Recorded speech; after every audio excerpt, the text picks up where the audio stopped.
Hi friends, I'm Scott Giles and welcome to Power Talk, my podcast here on Facebook Live and YouTube. I cover topics related to spirituality, hypnotic coaching, and the hypnotic arts and sciences in general. If you'd like to know more about my professional work or sign up for my free e-newsletter, Power Lines, check out my website, which I'll tag at the end of this video. Today I want to talk about the meme of a higher power, which a lot of people use as a euphemism for God or just for something larger than themselves they can believe in. I find in this day and age the notion of the higher power to be extremely useful in my consultation room when talking about clients. Increasingly, people don't subscribe to mainstream or orthodox religious theology. They have their own kind of personal faith, sort of a house blend.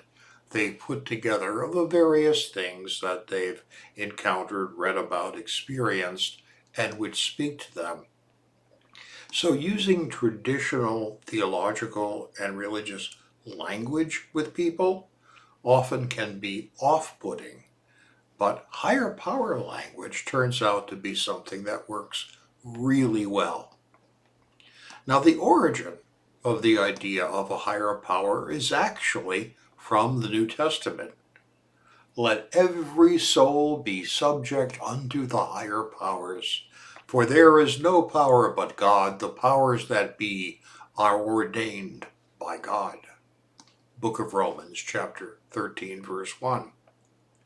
Now, because there are social settings where talking about God, especially the explicitly, say, Christian understanding of God, can be awkward, it's become acceptable to use the term higher power as a substitute, less likely to cause offense when spoken in the presence of people of different faiths or no faith.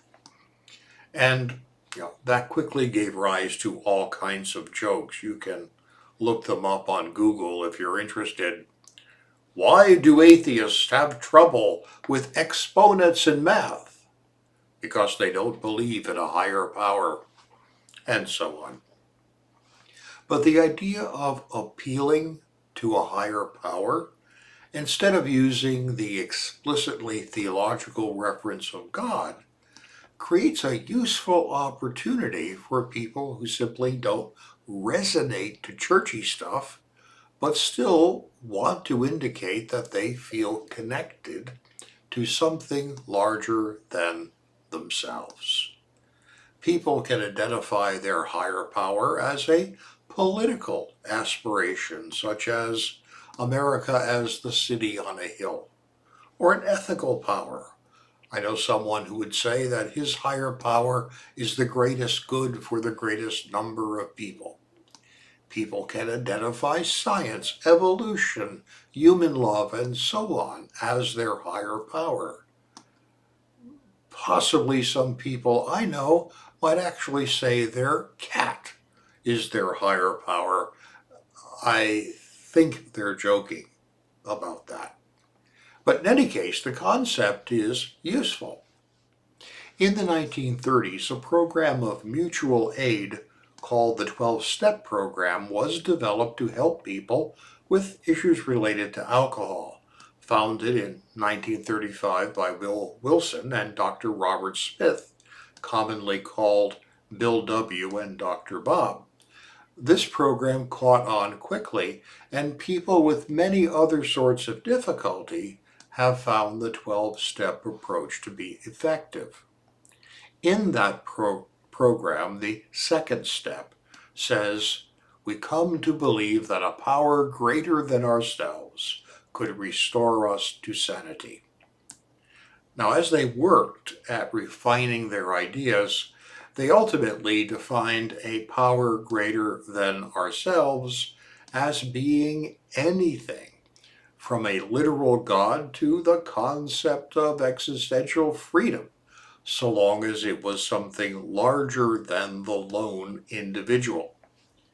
They did later specify that it should be a positive power, lest some people claim something negative in order to self-sabotage themselves, a common problem when dealing with addictions.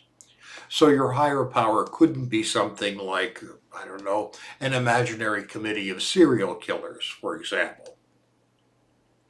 Now, we live in an age where traditional religion is losing its grip on the population.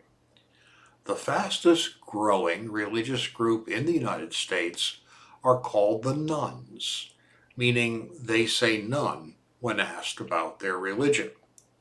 However, a lot of these same people are, in my experience of them, often quite spiritual. They just don't buy into the traditional notion of a God. Darren Surkat, a sociologist who worked for a long time at the Chicago-based National Opinion Research Center, polled about 8,000 people regarding their spiritual beliefs from 1988 to the year 2000. What he found was that 8% said they didn't believe in a personal God, but went on to say that they did believe in a higher power of some kind. And their statement received upvotes from a lot of people, even across the traditionally religious spectrum, who affirmed that notion and didn't find it incompatible with their own more traditional faith. For myself, I like the notion of a higher power as a workable concept. I think that if a person only recognizes themselves as the sole authority in their life, they're headed for a narcissistic lifestyle. I think we all do need to be self-referencing and to put ourselves first and to make sure that we are the stars of our own life. But I don't feel it's healthy for a person to only base their sense of authority on their personal whims. Even the most atheistic of the classical philosophers I've studied all award some authority to something beyond themselves: the social contract, a visionary idea, principles that are part of a system of cognitive ethics. So what is your higher power? Is it a traditional God? Absolutely. Nothing wrong with that. Nor is there anything wrong if it's something more esoteric and non-specific. I think that's fine too. So long as the locus of your frame of reference isn't just what you want in that moment, you're going to be better off identifying something larger than yourself that you believe in.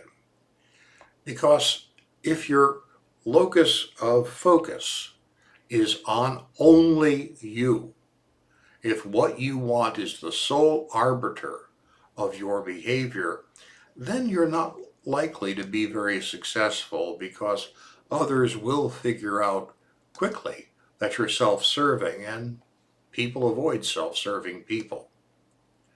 So I think it is good to think about this. It's good to know what you regard as your ultimate concern. If you haven't thought about that, you might want to, and you might be surprised to discover what it really is. I know a lot of people who will say, oh, my higher power is the God that my minister talks about on Sunday morning. But when you actually process that, you find their devotion really lies to something else. Hey, thank you for your time and attention today. I'll be back next week with another talk on a different subject. I'd like to invite you to join me. It helps me a lot if you let others know about my work and my videos, so please like, share, and subscribe. And as always, if I can be of help, feel free to reach out. Have a great week.